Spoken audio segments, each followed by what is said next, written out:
I'm doing well. Hey, how are you doing? I'm good, thank you.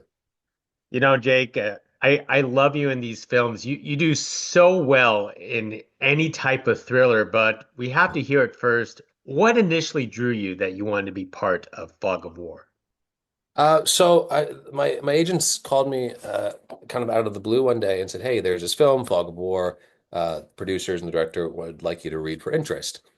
And so I got the email and I saw that Brianna Hildebrand and John Cusack and Mira Sorvino were attached to it, and I mean automatically that's kind of enough to say yes. But I did my due diligence and I read the script and I thought like I hadn't done a film like this before, and I loved the sort of espionage element of this World War II thriller that takes place in this beautiful estate. As I try to hunt a Nazi hiding in the midst of my future in-laws.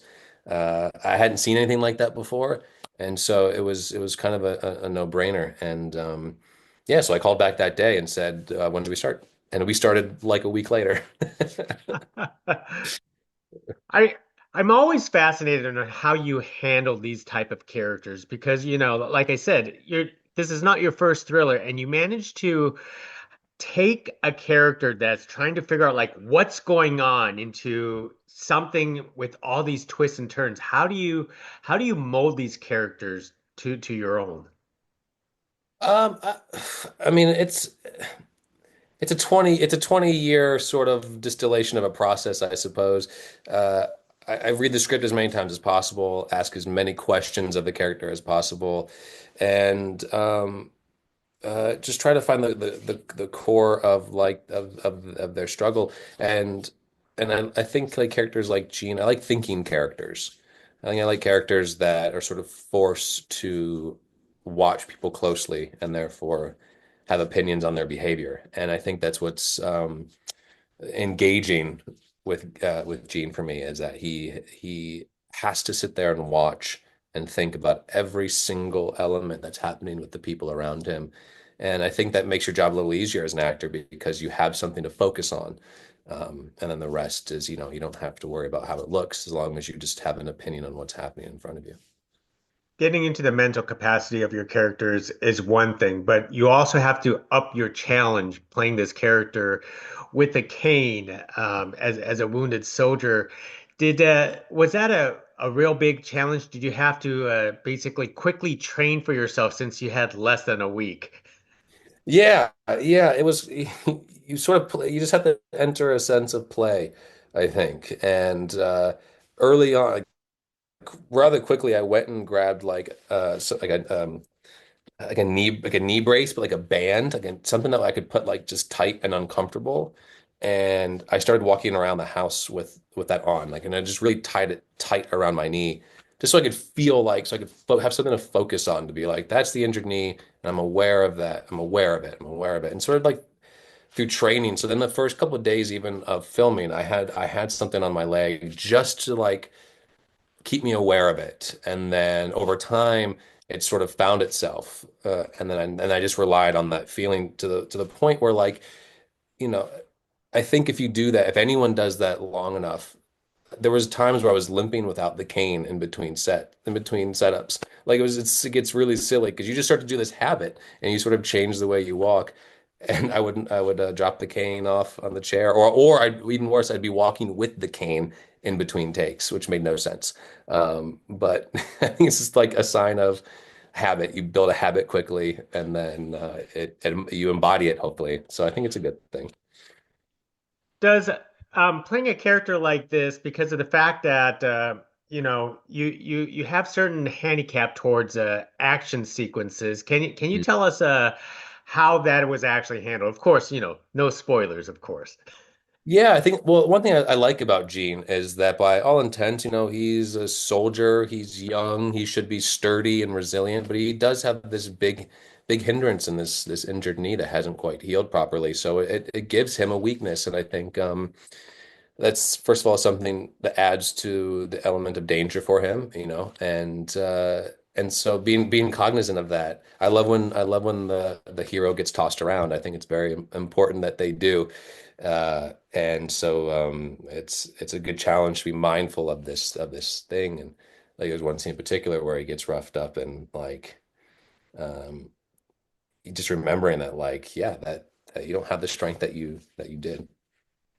Now, being as an actor, and especially through your career, you have been transported onto many magnificent sets and many magnificent periods. Tell us about transporting to this period in an isolated, beautiful, beautiful house.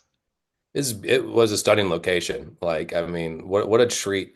I was just talking about this before is like, yeah, it's a single location film and it's so great because usually those are relegated to horror films now or, sort of like really contemporary thrillers, but to set a period piece espionage story and that is very exciting for me. And also like we used every inch of this estate and it was very, very old.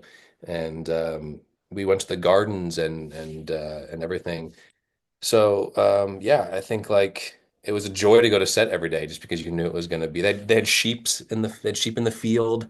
Like it was great. Sometimes it would ruin takes with their bleeding, a lot of bars in the background. But like, I've worked in much worse conditions. I've worked in water at night in the rain, like just awful, miserable conditions. I wasn't going to complain about being in this like beautiful old estate with gardens and sheep. Yeah, so it was great. I love that working condition. And you you said you worked with Brianna. With such a short prep time, how did you develop your chemistry with her so quickly? It's funny, often as actors, we enter into a film where you're supposed to have a very sort of well-developed romantic relationship with a complete stranger. So generally, you go to dinner. That's like the first thing you do when you all land into town. You and the actor and the director Mike Day came with us, and you just try to go out and this is why like it's so important I think too for the whole cast if they can get together for a dinner, even if it's the night before shooting. It makes such a difference. It's like if you're on a trip with friends or whatever, like if you meet someone new the next day, you already have a rapport. Just because like you had a few conversations the night before, you learned about each other's family or whatever. Like the next day when you're going into this big challenge of filming a movie in 15 days, it just gives you something, some sort of connection. And so that's what we did. We just went out and we had a dinner and we just tried to like learn about each other's families and where we come from as much as possible. And then once I think you build that comfortability, then you just let the scene work, sort of. You just be honest with what's written in the scene, and if you're lucky, it comes through as something that's deeper. And what about sharing your scenes with adored veterans such as John and Mira in this film? Mhm. Not saying that you're not a veteran in this industry Yeah, yourself. but they are they're gods. It's funny enough, this is John and I's second film together, but the first film we've had scenes together. And we did a film called Love and Mercy, which was about the Beach Boys. And so I already knew I loved him. We didn't even meet when we filmed the Beach Boys film. We met on stage at the rap party. We shared a microphone singing with Brian Wilson of the Beach Boys. So it was a treat to actually get to do scene works with him, and also Mira, who I didn't know before filming. Um, she's such an intelligent person, and as well as an intelligent actress.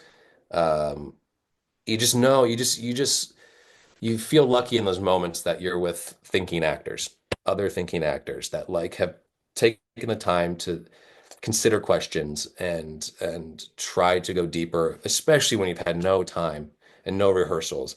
I think like what a gift. It's a real gift, and it's a reason that they're as giants as they are.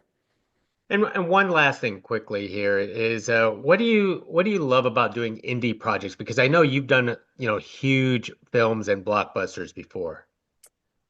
I think with indie films, generally speaking, one person gets to make their movie. The director gets to make their movie, and they get to service their vision. And I think that's exciting. And there's a sense of pride in that. But you also when you don't have the resources of millions of dollars. it forces you to be more creative. I think like limitations for artists, as much as we hate them, are really, really good for us. And I think they force us to make and tell better stories. And so, like, that's the most exciting thing. I think it's like if you have an obstacle and it's going to cost $1 million to do it the way you want, and you don't have that $1 million, there's another way. You just have to go through that like bit of pain to be creative. And generally, it's a better way anyway. So I think like I love solving problems on set and helping, quickly solve a problem. And so I think it keeps you engaged. It keeps you engaged and feeling more than just a talking body. You know. Yeah. Well, you did well as a thinking actor, and this Oh, is thank you. you certainly shine on screen. So, Jake, thank you very much for Thank you, speaking to Gabe. us about Fog of War. Thank My you. pleasure. Thank you.